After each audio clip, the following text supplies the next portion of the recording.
What's going on, folks?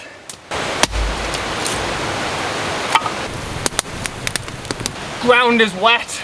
Oh shit.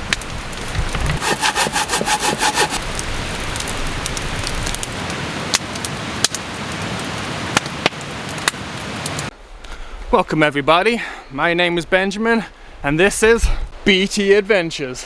So right now I'm about 14 kilometers deep in the woods in the Pacific Northwest. In today's video I'm going to show you guys and teach you how to thrive, how to maximize heat, how to use fire to your advantage, not just for heat but for cooking purposes.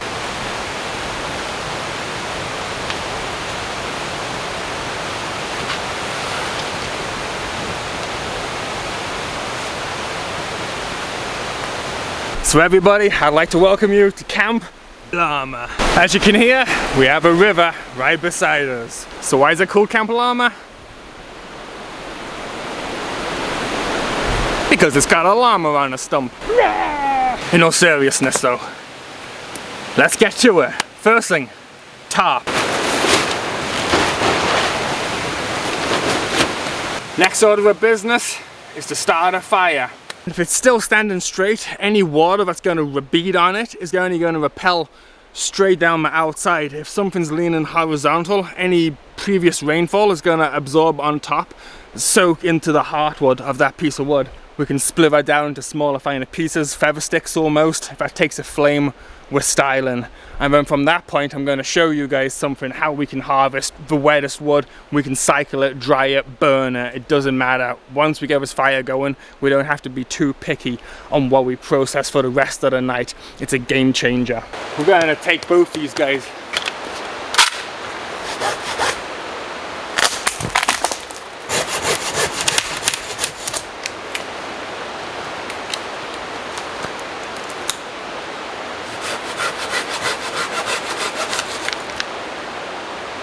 So this piece of cedar I just cut,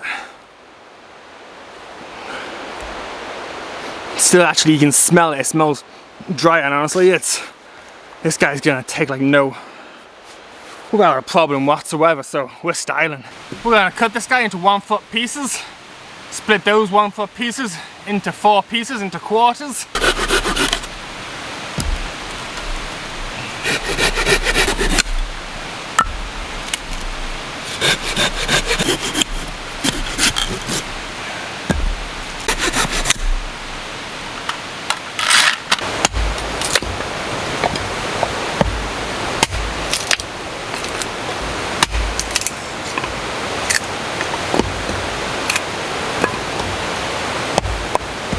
The ground is damp, okay, so whenever we start through a fire, we do not want to burn it directly on the cold, wet, damp ground. That will suck the heat, that will make it very difficult for our flame to get going for the initial start. We're going to make a little platform. Just like that. It doesn't have to be pretty, it just has to work. So the whole idea behind what would be a feather stick is honestly, you're just making shavings. You can literally just hack chunks off with your knife. It honestly doesn't matter. You want small little pieces which will take that flame and get it burning a lot quicker. So what we have here now, this is old man's beard. This is lungs of the forest. This is witch's hair. It has so many names. This is going to be our tinder. Or if it is a bit damp, we can stick it inside of our shirt under our armpit in a dry area. In a short time this will dry out. However, honestly, this stuff's perfect right now. So cotton wool and Vaseline.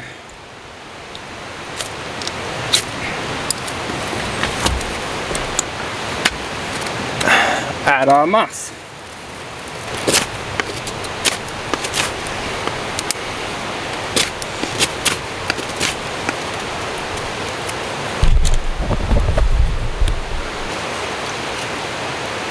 And then just place those on.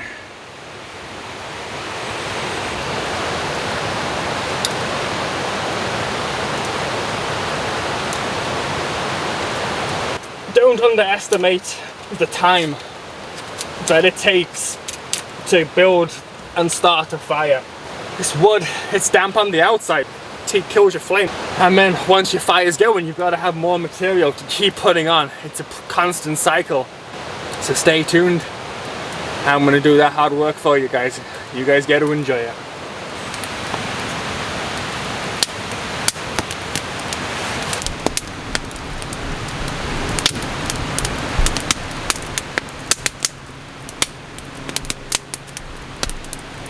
So while that fire burns, I've quickly harvested some dead wood that I've just found on the ground. Now I'm gonna teach you guys my secret, what I'm gonna do with this wood.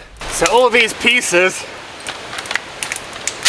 I'm gonna buck up into about arm length.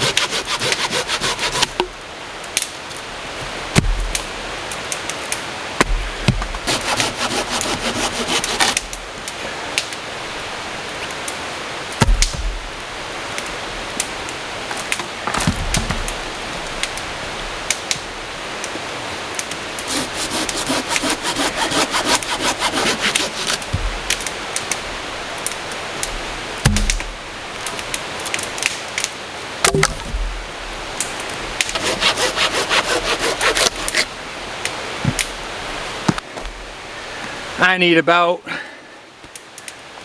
about 10 times this for the night.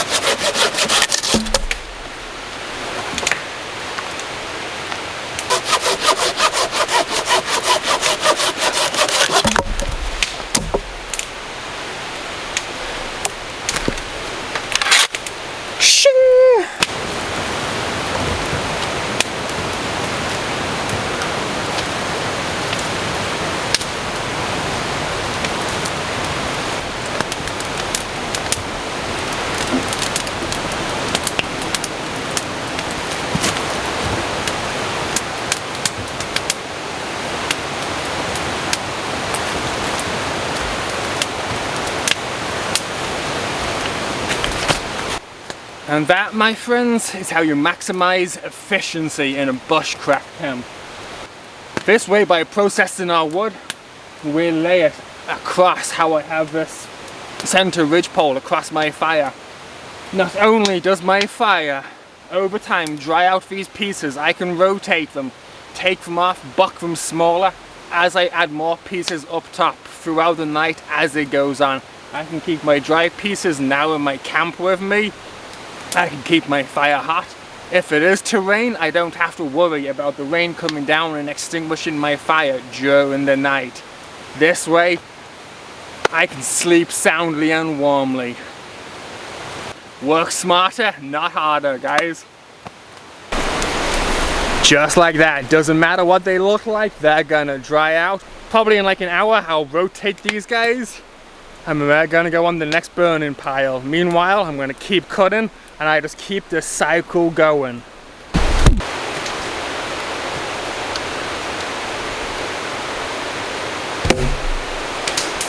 Who's gonna carry the logs, boy? While the fire burns on, we get those better coals established, which we need for cooking. Let's talk inside the shelter, how we're gonna set up sleeping for tonight. First off, it is winter, clearly.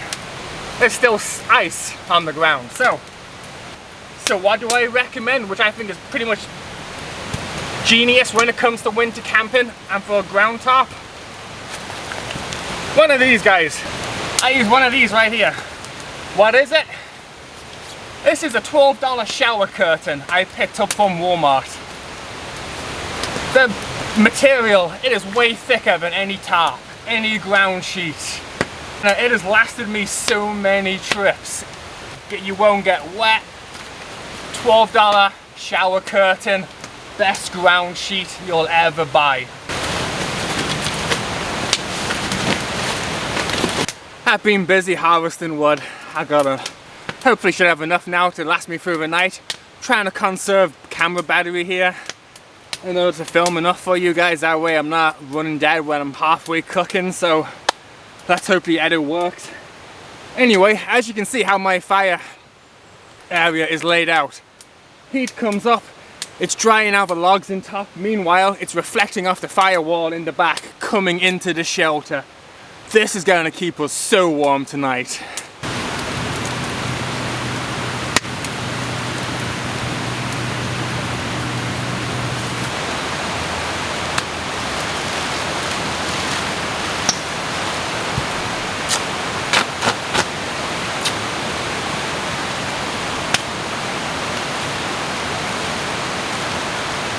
I told you we were going to make this camp totally efficient in order to withstand any type of weather. So what I've done here, I've put up a piece of poly from any hardware store. You can buy it in big rolls, different thicknesses too. I've had it folded in half. I've used this piece before, and then I duct taped it to my ridge pole essentially. The heat from my fire is going to reflect. It goes through that layer of poly and it gets trapped inside of my shelter. Very warm. So I've got it set up. This is to show you guys. I'm gonna fold it back. That way tonight I can enjoy the view. Not to take any credit, the guy who invented this, came up with this idea, is a Canadian fellow by the name of Mors Kachansky. If you don't know it, now you do. It works phenomenally.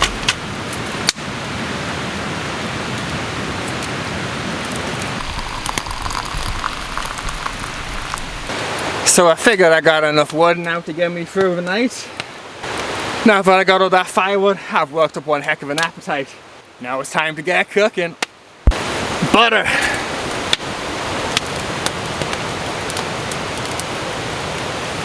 Potatoes.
Now you can't say that doesn't look amazing. Is there any better way to cook than a campfire? And that's ridiculously hot. Whew.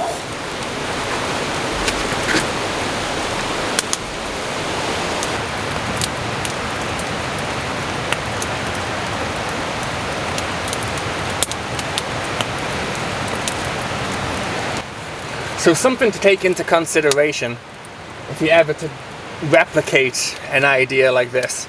If you don't want to just pile on a whole bunch of firewood, get this roaring fire, next thing you know the whole top catches on flames, it can get ugly.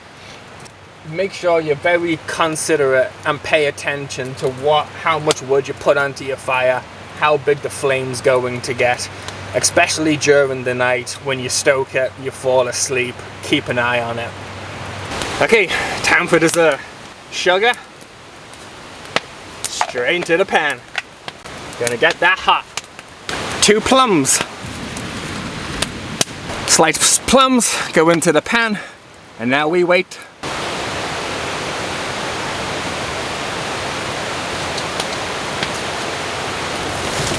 Butter.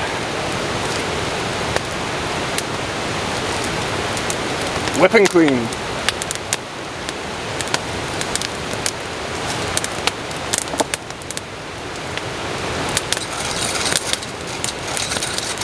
So now, whoa, jeez. So while I whisk my caramelized whipping cream, the plums go on low heat.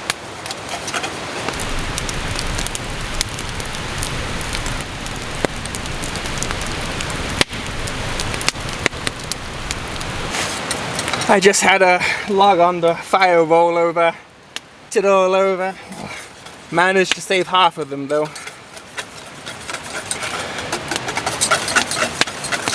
What do you do when you're cooking in the bush?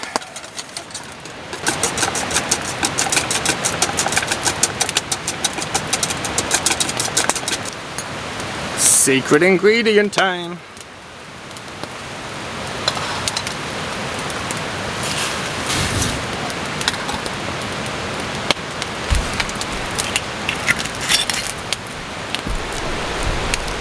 You can see it, these guys are on fire right now.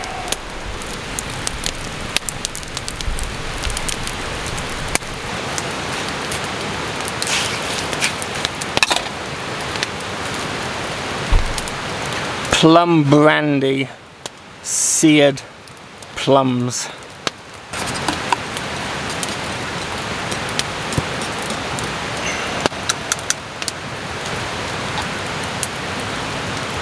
There we have it, guys.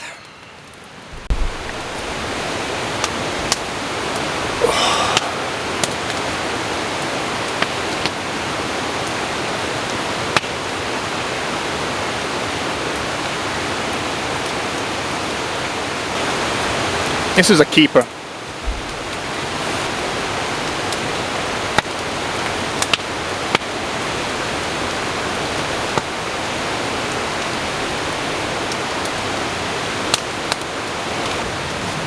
I guess it helps if I use lights, eh?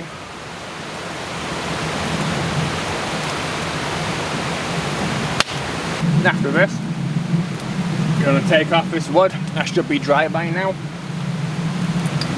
I'll cut that up in half. I'll take some of all my wet stuff I have ready. That's gonna go on top. That will dry as the night goes on. Keep that process going.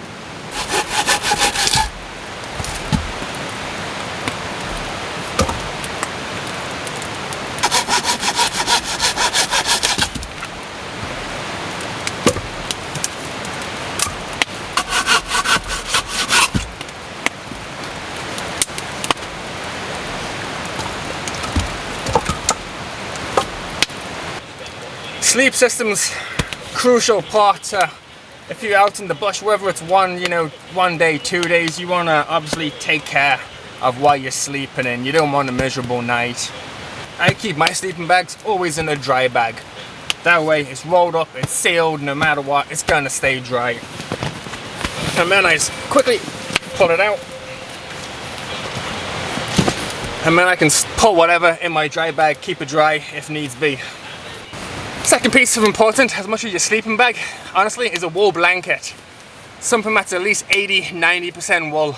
It's gonna add at least like 15 degrees to your sleeping bag, keeping you warm, especially when it's winter, when it gets cold. Wool's, it's not fully waterproof, but it's water resistant. It's really good. So what I do when I'm sleeping next to an open fire, I'm gonna fold my wool blanket in an envelope, put my sleeping bag inside of it, and then close the envelope like so. Open side away from the fire. That way when I'm sleeping, it's going to stay over my bag. Any sparks from a fire, I don't have to worry about burning holes through my sleeping bag, making it look like Swiss cheese the next morning.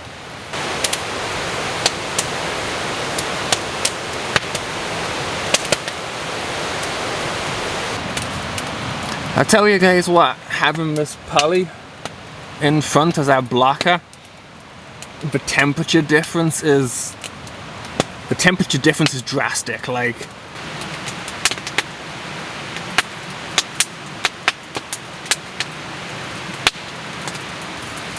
between the sounds of the river, the fire crackling, the warmth of the ambience, I don't know how people can camp any other way.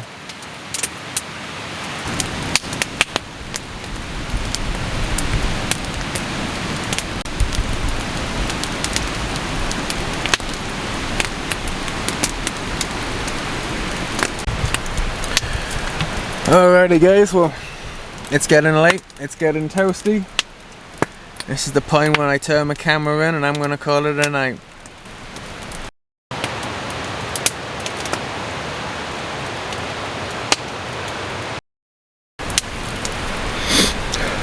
Well, morning guys. Sun's up, I'm up. Got the kettle on. Let's get some coffee.